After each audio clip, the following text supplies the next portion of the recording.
ህዝብን መውቀስ ይቻላል? የፖለቲካ ባህላችን ብልሽት አይደለም የሚያመጣው? ልደቱ ነኝ ሌላ ፖለቲከኛ እንደሱ ብለሽ ትጠይቂ ትችላለሽ። ህዝብ በደንብ መወቀስ አለ እንዴ?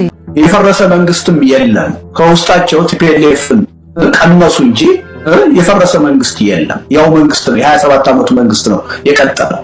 ግን ትልቁ ችግራችን ያለው በተለየ ሁኔታ የምናየው ቲፒኤልኤፍን ስለሆነ ሌሎቹን ማየትም ረሳ።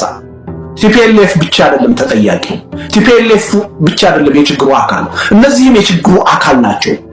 እነሱ ሊያሻግሩን አይችሉም። አዲስ የሽግግር መንግስት መቋቋም አለበት፣ አዲስ የሽግግር ሂደት መፈጠር አለበት ብለን ቢሆን ኖሮ ይሄ ሁሉ ችግር አይመጣም ነበር።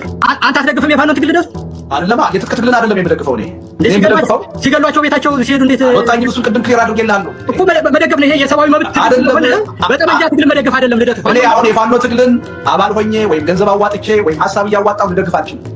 አዝናለሁ። እድሜ ልኬ እንዴት ተቀዋል ነው አቃቂር ሰዋታ እንዴት ይኖራል?